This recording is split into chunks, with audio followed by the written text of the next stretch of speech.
Halo, assalamualaikum warahmatullahi wabarakatuh. Welcome back to my channel, Mama Dehanya.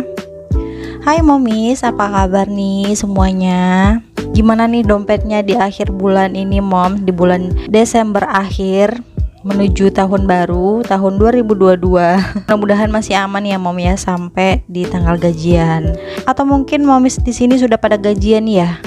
Kalau aku sih gajiannya itu di akhir bulan banget, di tanggal 31 Pak Su. Baru deh tuh nyetor pendapatan bulanannya.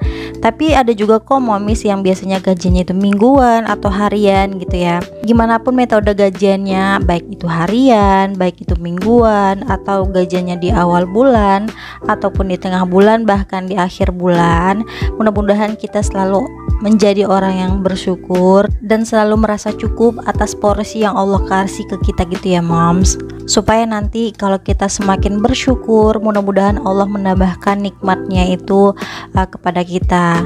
Dan ingat juga, nikmat rezeki itu maknanya luas ya mom ya, bukan berarti nikmat diberikan uang, harta yang melimpah saja, karena banyak juga orang-orang yang sudah memiliki harta yang melimpah ruah, harta yang bergelimangan gitu ya, masih saja merasa kurang, masih saja rasanya tidak puas. Terus bahkan untuk mendapatkan harta-harta yang lainnya pun bisa dengan menghalalkan segala cara. Nauzubillah min zalik ya mom. Apa yang Allah berikan untuk kita, apa yang Allah tidak kasih untuk kita, yakin aja kalau itu tuh menurut Allah itu lebih baik buat kita. Karena jika karunia Allah semuanya dikasih nih kepada kita semua, belum tentu semua yang Allah kasih itu tuh kita sanggup menerimanya. Makanya Allah memberikan karunia itu kepada kita tuh sesuai dengan kemampuan kita masing-masing. Kalau enggak, karunia itu, rezeki itu bisa menjadi musibah bagi kita, bukan malah berkah gitu. Rezeki itu juga bukan hanya soal banyak atau sedikitnya, tapi apakah rezeki yang kita dapat itu berkah atau enggak. Apakah rezeki yang kita dapat itu bermanfaat atau enggak sama sekali. Mudah-mudahan kita semua menjadi orang yang selalu qanaah atas kehendak, atas rezeki dari Allah ya mom. Buat momis nih yang belum tahu qanaah itu apa, sederhananya qanaah itu kita merasa cukup atas segala sesuatu yang sudah kita ikhtiarkan, yang sudah kita usahakan gitu loh moms. Qanaah bukan berarti kita tuh menerima nasib apa yang ada di garis tangan gitu ya. Justru qanaah itu kita selalu maksimal, kita selalu optimal dalam melakukan pekerjaan kita, dalam melakukan kegiatan kita sehari-hari, atau apapun yang kita usahakan. Setelah kita bekerja dengan optimal, kemudian kita tawakal untuk menunggu hasilnya. Setelah itu kita menjadi orang yang qanaah ketika telah mendapatkan hasil yang sudah kita ikhtiarkan tadi.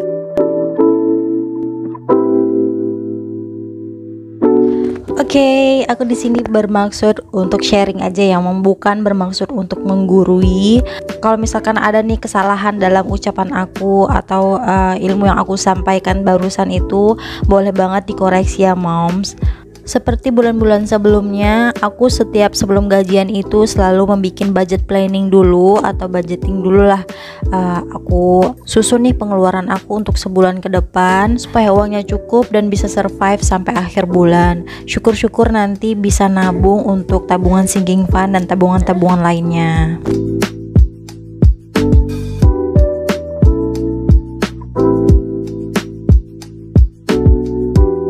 Sebelumnya aku juga mau disclaimer dulu, semua yang aku share di sini hanya untuk sekedar sharing. Semoga bisa memberikan manfaat juga buat momis yang juga sedang mengatur atau belajar budgeting ya moms, bukan sama sekali untuk niat pamer ataupun ria. Terus untuk besar atau kecilnya gaji juga jangan dilihat ya mom, karena kan gaji itu variatif, kebutuhan orang juga variatif, gak bisa dibanding-bandingkan antara keluarga satu dengan keluarga yang lain. Di sini pendapatan masih sama dengan bulan-bulan sebelumnya sebesar 6 juta rupiah. Kemudian aku keluarkan 10% untuk tabungan utama dan 100.000 aku keluarkan untuk sedekah. Untuk sedekah aku infoin lagi supaya tidak terjadi kesalahpahaman ya mom. Di sini aku hanya menulis untuk sedekah saja, kenapa tidak zakat? Karena untuk pemasukan itu bukan hanya dari satu pintu ini, jadi memang harus ditotal dari pendapatan yang lainnya. Kemudian untuk pengeluaran biasanya aku membaginya menjadi dua, fixed expenses dan variable expenses. Fixed expense itu adalah pengeluaran yang biasanya aku keluarkan, nilainya itu sama rutin di setiap bulan. Seperti untuk kontrakan aku di sini bayarnya 1 juta, untuk wifi aku di sini 125.000, kemudian listrik biasanya sebulan 300.000 dan KPR di sini 400.000. Di sini KPR itu banyak banget yang salah paham ya di bulan lalu. Kenapa 400.000? Itu hanya tambahan ya moms. Jadi uang untuk pembayaran KPR itu biasanya diambil dari pendapatan sampingan, tapi karena kurang untuk pembayarannya ditambah dari gaji pokok ini. Itu pengeluaran yang biasanya aku keluarkan di setiap bulan. Kemudian pindah ke variable expenses, dimana variabel ini pengeluaran ini tuh sifatnya tuh kadang naik kadang turun gitu ya. Kebutuhan pokok untuk 1 bulan. Pertama di sini aku membudgetkan belanja bulanan 450, popok untuk anak A-nya 150.000, kemudian untuk belanja mingguan 800.000 dibagi menjadi 4 minggu ya, berarti setiap minggu budgetnya itu 200.000. Kemudian jajan anak-anak 200.000, kemudian untuk susu UHT 100.000, untuk gas 50.000, untuk galon 150.000.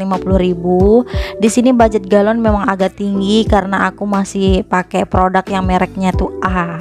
Yang terakhir ada dana tak terduga 200.000. Fungsi dana tak terduga ini misalkan ada kebutuhan apa yang nanti tidak ada di dalam budget, jadi nanti uangnya dipakai dari dana tak terduga. Misalkan aku harus servis HC, atau seperti bulan lalu laptopku rusak, jadi uangnya diambil dari dana tak terduga untuk diservis. Kemudian di sini ada sisa budget. Di sini aku langsung membagi untuk sinking fund. Jadi jadi sisa budgetnya itu tidak nganggur ya mom, langsung aku tabung ke dalam tabungan sinking fund. Biasanya kan kalau uangnya itu nganggur ya, kadang-kadang kan kita terbiasa, wah uangnya nggak kepake nih, bisa dipakai buat A, buat ini, buat itu gitu ya. Jadi untuk menghindari hal-hal itu yang memang nggak ada urgentnya buat aku pribadi ya, jadi langsung uangnya ditabung ke sinking fund.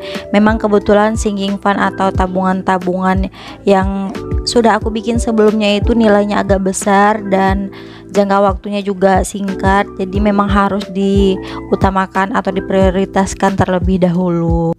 Di sini aku ingatkan kembali, setiap orang itu punya kondisi keuangan yang berbeda. Walaupun nominalnya sama nih, tapi pasti kebutuhannya itu berbeda. Gaji 6 juta dengan 2 anak pasti beda kebutuhannya dengan gaji 6 juta dengan 5 anak. Pada intinya yang tahu kebutuhan kita tuh adalah diri kita sendiri. Cukup pertamanya itu mengenal konsepnya dulu, bagaimana cara mengatur keuangan. Konsep simpelnya, pertama itu kita list dulu nih kebutuhan kita yang pokok, yang utama, yang setiap bulan kita keluarkan, seperti untuk biaya kontrakan, cicilan, atau untuk biaya utilitas lainnya seperti listrik, seperti bayar wifi, uang sekolah anak, dan lain-lain. Kemudian setelah itu bisa kita list lagi nih kebutuhan setiap bulan, kelompokkan kebutuhannya itu, dan prioritaskan hal-hal yang penting dulu. Di Instagram juga aku share tips-tips sederhana gitu ya moms untuk mengelola keuangan. Jadi momis bisa juga nih follow Instagram aku di @mayaastuti pakai double Y. Mudah-mudahan sharing aku kali ini juga bisa memberikan manfaat ya moms buat momi semua. Sampai ketemu di video selanjutnya. Mungkin di next video aku akan info ini buat momis yang mau mencari penghasilan tambahan, karena banyak juga komen dari momis yang cari ide gitu, yang nanyain gimana sih bisa mendapatkan uang tambahan sampingan gitu. Nanti insya Allah aku akan share di video selanjutnya ya moms. Jadi ditungguin ya momis. Oke, sekian dulu ya dari aku pamit. Assalamualaikum warahmatullahi wabarakatuh.